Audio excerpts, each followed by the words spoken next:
الرحمن الرحیم۔ السلام علیکم 7 کلاس، امید ہے آپ سب ٹھیک ہوں گی۔ سب سے پہلے لیکچر ہم تھوڑا سا ریوائز کر لیتے ہیں۔ علامہ اقبال کے حوالے سے یوم اقبال کی بات ہوئی تھی کل کے لیکچر میں۔ تو یوم اقبال سبق میں یہ بتایا گیا تھا کہ یہ دن ہم کیوں مناتے ہیں، قومی تہوار کے طور پر کیوں مناتے ہیں۔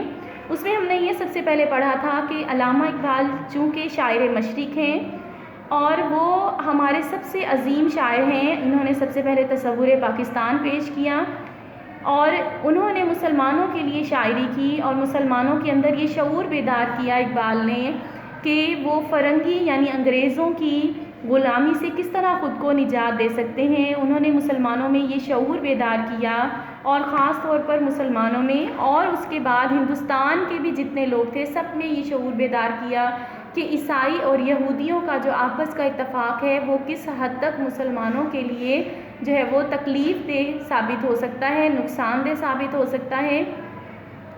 اقبال کی جو نظر تھی وہ بہت دور اندیش تھی اور علامہ اقبال نے اپنی شاعری کے ذریعے یہ سارے پیغامات ہمیں تبھی دے دیے تھے کہ مسلمانوں کے ساتھ جو ہے آنے والے وقت میں یہ غیر مذاہب کے لوگ کس طرح جو ہے وہ سلوک اور رویہ اپنا سکتے ہیں۔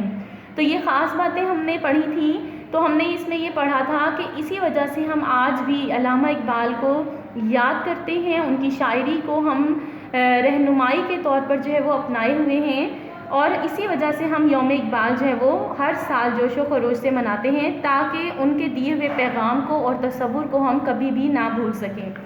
آج ہم اپنا نیکسٹ لیکچر سٹارٹ کرتے ہیں۔ آج ہم نے سب سے پہلے جو سوال کرنا ہے سوال نمبر 2، اس میں کثیر الانتخابی سوالات یعنی آپ کو MCQs دیے ہوئے ہیں، وہ آپ نے چیپٹر کے مطابق ان کے صحیح آنسر بتانے ہیں۔ سب سے پہلے دیا ہوا ہے علامہ اقبال نے برصغیر کے مسلمانوں کے لیے الگ مملکت کا تصور پیش کیا۔ ہمارے پاس 4 آپشن ہیں، خطبہ اعلی آباد میں، تحریک تحفظ پاکستان میں، یوم یکجہتی میں پر اور ایک اخبار میں، یعنی ان میں سے صحیح آپشن ہمارے پاس کیا ہے، خطبہ اعلی آباد میں۔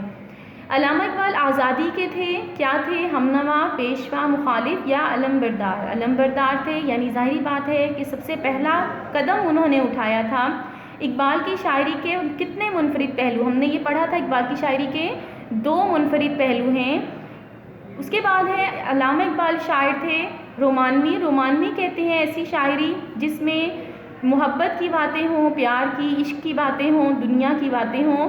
اس کے بعد آفاقی، آفاقی کا معنی کیا ہوتا ہے، بلند سوچ رکھنے والا، ایسا شخص جو آپ کی اصلاح کرے۔ اس کے بعد ترقی پسند، یعنی دور تو وہی چل رہا ہو، چیزیں بھی وہی ہوں مگر اس میں نئی چیزوں کا اضافہ کیا جائے، ایسی شاعری بھی نہیں تھی۔ اس کے بعد مزاحیہ، مزاحیہ شاعری بھی اقبال کی نہیں تھی، اقبال کی شاعری آفاقی شاعری تھی۔ ہمارے قومی شاعر ہیں حفیظ جالندھری، الطاف حسین حالی، علامہ اقبال یا مرزا غالب، تو علامہ اقبال ہمارے قومی شاعر ہیں۔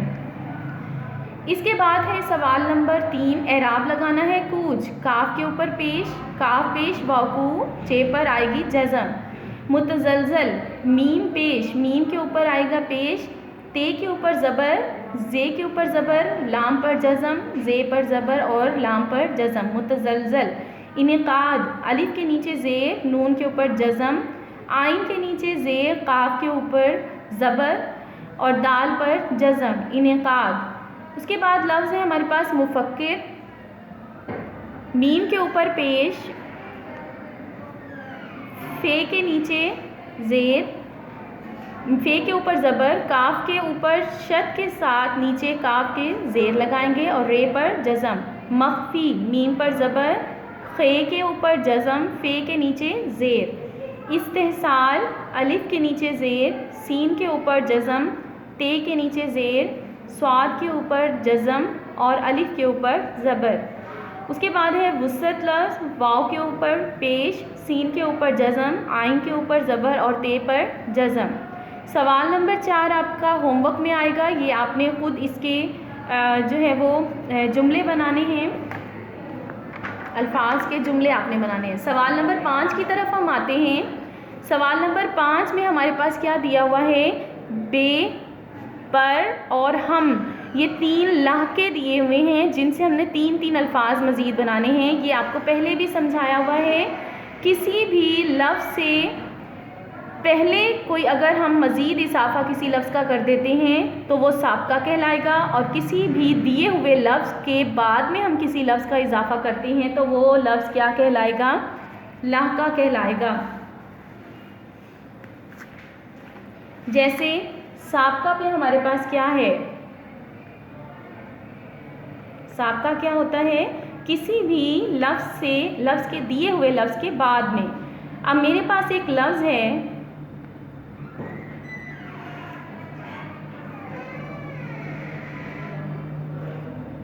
ترین، اور یہاں پر لاحقہ میں ایک لفظ دیا ہوا ہے بے۔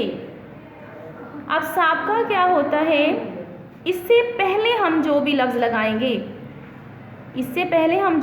لگائیں گے تو یہ ہمارا سابقہ ہوگا۔ جیسے اگر میں لفظ بناؤں ترین سے پہلے بد، اچھا اب اس میں یہ ہوتا ہے کہ بد کا پہلے سے کوئی نہ کوئی معنی موجود ہے اور ترین کا بھی معنی موجود ہے۔ بد کا معنی بہت برا ہوتا ہے، جب ہم اس کو بد کو ترین کے ساتھ ملا دیں گے تو بدترین یعنی انتہا سے زیادہ برا، تو لفظ لگانے سے پورے کے پورے لفظ کا معنی بدل جاتا ہے۔ یہ ہمارے پاس ہے سابقہ۔ اب لاحقہ کیا ہوتا ہے؟ کسی بھی دیے ہوئے لفظ کے بعد میں کوئی لفظ لگایا جائے تو پہلے والے لفظ کا معنی بھی بدل جاتا ہے۔ جیسے میرے پاس سب سے پہلے یہاں دیا ہوا ہے بے، بے سے کیا بنے گا؟ بیکار، بے مثال، بے وجہ۔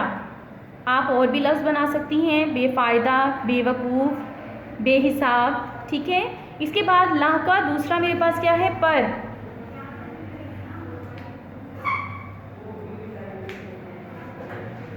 پر، اب پر میں کیا میں نے لکھنا ہے؟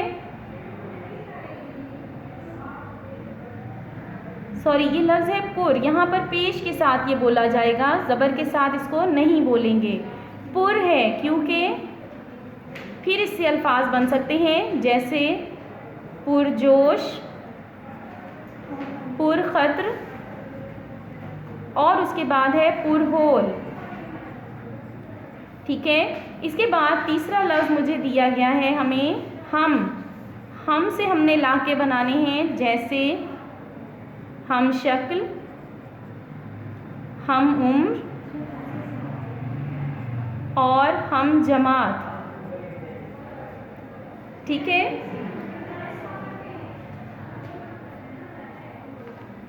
چلیں آگے چلتے ہیں۔ اس کے بعد قواعد کیا ہوتے ہیں؟ کسی بھی زبان کو سمجھنے کے اصول اور قوانین۔ اب اس میں ہمارے پاس جو قواعد دیے ہوئے ہیں اس میں ہمارے پاس ٹاپک کیا ہے؟ مضمون نویسی، کہ ہم مضامین کیسے لکھتے ہیں، اس کو آپ نے اچھی طرح ریڈ آؤٹ کرنا ہے۔ اس میں سب سے پہلے کیا چیز بتائی گئی ہے کہ کسی بھی مضمون کو شروع کرنے سے پہلے اس کا تعارف کروانا ضروری ہے، تمہیدی بات، اس کے بعد آپ کے پاس دلائل ہونے چاہیے بات کو کرنے کے، اور اس کا اختتام بھی آپ نے کرنا ہے۔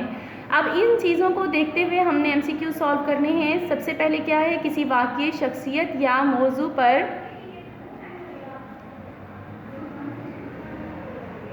تحریری اظہار کو کہتے ہیں۔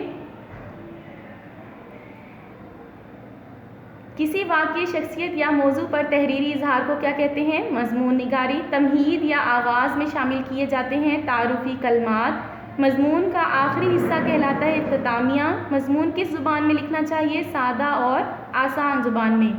اچھا مضمون لکھنے کے لیے ضروری کیا ہے؟ مطالعہ کتب۔ آپ کا اب ہوم ورک کیا ہے کہ جتنی ایکسرسائز سالو کروائی ہے یہ ساری آپ نے یاد کرنی ہے اور اس کو سالو بھی کرنا ہے۔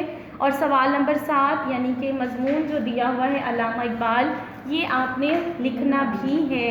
اب مضمون آپ کے پاس کہاں ہے؟ یہ آپ کی بک گرامر کی جو ہے اس میں پیج نمبر 142، 143 اور 144 کے اوپر آپ کا یہ مضمون دیا ہوا ہے۔ آپ نے یہ مضمون علامہ اقبال ہوم ورک میں لکھنا ہے اور یاد بھی کرنا ہے۔ اللہ حافظ۔